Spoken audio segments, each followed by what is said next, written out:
Hello guys! Hello water sign, hello Pisces, Scorpio, and Cancer. Welcome dito sa aking channel guys, Kapalaran 888. Welcome. Alamin natin kung anong messages, vibration, gabay energy para sa inyong lahat. Ito ay general reading, so pwede kang makaresonate. Gamitin mo lang ang iyong intuition sa panonood. So, general reading siya. So, may mga cases na pwedeng mag-resonate sa'yo or pwedeng hindi. Or pwedeng mag-resonate sa karelasyon mo or sa kapamilya mo kahit na zodiac sign mo. Okay? So, water sign, Pisces, Scorpio, and Cancer. Ano ba ang mensahe na kailangan nating malaman ngayon sa baraha mo? Okay. So, meron ka ditong dalawang baraha. Water sign, Pisces, Scorpio, and Cancer. Kailangan mo itong marinig, okay? Pero yung advice ko sa'yo, gamitin mo ang intuition mo, okay? Para hindi ka masyadong mag-expect or hindi ka masyadong mag-disappoint. Okay, 4:35, medyo may iba sa inyo dyan, water sign, Pisces, Scorpio, and Cancer na siguro medyo desperado yung pakiramdam, like nag-a-apply ka ng trabaho, siguro naghihintay ka ng tawag, confirmation na natanggap ka na or ganito ganyan. And siguro nasa waiting time ka ngayon. And hindi mo sigurado kung ano yung patutunguhan ng journey mo lalo na sa trabaho or sa financial. Okay? May iba din sa inyo dito na pwedeng siya, medyo bata pa, nasa below 40 years old. Gusto nyo magpakasal, gusto nyo mag-asawa, gusto nyo mag-settle, gusto nyo magnegosyo. Kaso lang, ang problema, pera. Parang kulang kayo sa resources. Okay? Kung makikita natin dito, medyo, parang, 4 and 5 kasi magkasunod siya. So, ibig sabihin yan, yung gastos, sunod-sunod. Okay? Yung mga kailangan mong ayusin ng mga expenses or bills ay sunod-sunod siya. Okay? If ever din na naghihintay kayo ng promosyon, salary increase, or kano pa man, sinasabi ng baraha, huwag kayong masyadong mag-alala kasi on the way na siya. Diba? So, ibig sabihin yan, hindi ka dapat nag-aalala. Nasa number 5 ka nag-aalala ka. Pero may number 4, which is balance. So, sinasabi na huwag kang mag-alala kasi parating na yung balance. Okay. Peaceful resolution. 'Di ba? So, sinasabi dyan sa'yo ng baraha na may peaceful resolution ka dito sa kung ano man tong pinagdadaanan mo sa ngayon or kung ano man na solusyon ang kailangan mo sa ngayon, lalo na sa araw na ito. Sinasabi ng baraha na makukuha mo ito in a peaceful way. Okay? So, yun na nga, huwag kang masyadong magpanik, huwag kang masyadong mag-alala, huwag kang masyadong ma-stress kasi hindi nakakatulong ko, 'di ba? Within the next few months. So, if ever waiting ka, ano ba ito na hinihintay mo, water sign, Pisces, Scorpio, and Cancer, within the next few months, incoming siya. So, go lang ng go. Okay? Huwag kang panghinaan ng loob kasi nandito na yung peaceful resolution, may pag-asa, may rainbow of solution, 'di ba? And may specific na time frame na diyan. So, kung ano man yung hinihintay mo, maghintay ka pa daw ng few months.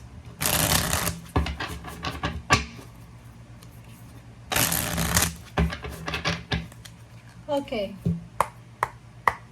Water sign, Pisces, Scorpio, Cancer. Oops. 3 of Wands, diba? So, it's parang confirmation na kung ano man tong hinihintay mo, parating na to. Nakikita mo yung liwanag, sign of the tunnel, nakikita mo yung liwanag sa pupuntahan mo. Siguro sa ngayon, medyo desperate ka pa, medyo hindi mo alam kung saan nga papunta itong journey na tinatahak mo. Pero kung makikita mo yung 3 of Wands dito, sinasabi, nag-illuminate ka diba? So, yung balance, mapapasayo yan. Kailangan mo lang siguro ng confidence. Kulang sa confidence or pwedeng kulang ka sa tiwala sa sarili mo or sa tiwala sa Panginoon. And dito sa barahan tong 3 of Wands, sinasabi na lahat ng hinihintay mo, darating yan. Okay? So, lahat daw ng hinihintay mo, darating na. So, hindi ka dapat nagpapanik. Okay? Seven of Cups, ganun din. Sinasabi ng baraha sa'yo dito na habang naghihintay ka, may choice ka na gawin kung ano yung dapat mong gawin. So, ano man itong hinihintay mo, love life, relationship, pera, trabaho, negosyo, attachment, ano pa ba yan, partnership, habang hindi pa siya dumarating, may option ka pa, 'di ba, na ilagay yung iyong mindset or yung iyong attention sa ibang bagay para hindi ka masyadong mainip. Okay? Okay, so Knight of Cups. Knight of Cups, nakikita natin dito na isang water sign, Pisces, Scorpion, Cancer, ang posibleng mag-offer din sa'yo ng tulong or pwedeng assistance. Oh. So, nakikita natin if may mga issues ka sa kapwa mo water sign, like for example, Scorpion, Cancer, Pisces, sinasabi na magiging tahimik. Eto, so magkakaroon ng reconciliation, magkakaroon ng time para makapag-usap, magkakaroon ng time para maayos, masettle, makuha yung peaceful resolution. Lalo na kung may mga pain and heartaches na naranasan or kung ano pa man. So, sinasabi dyan ng barahan na kailangan mong maghintay. Okay? Nine of Pentacles, sinasabi ng baraha sa'yo dito na yung mga panahon ng paghihintay mo, panahon ng pagiging impatient mo, yung sacrifices mo, ay posibleng may kaakibat yan or may positive result or outcome na parating. So, from Three of Swords, di ba? From pain and heartaches, from disappointments, papunta ka doon sa Nine of Pentacles. So, ibig sabihin niya, ano man itong sitwasyon mo, nagaling ka sa sakit, sa gipit, or kano pa man, imbalances, restrictions, imprisonment, or kano pa man, sinasabi dyan ng baraha sa'yo na, yun nga, Nine of Pentacles, may paparating na wish fulfillment. Diba? It's a confirmation, guys. May paparating dito. So, comment down below water sign, Pisces, Scorpion, Cancer. Kung talagang may ini-expect kayo, parating ito. Nakapangalan na to eh. Diba? So, nasa iyo na yan. Huwag kang masyadong mag-alala na parang iisipin mo na ko, baka ganito, ganyan, baka hindi dumating, baka hindi ako makapasa, baka ganito. So, marami kang baka, marami kang what if.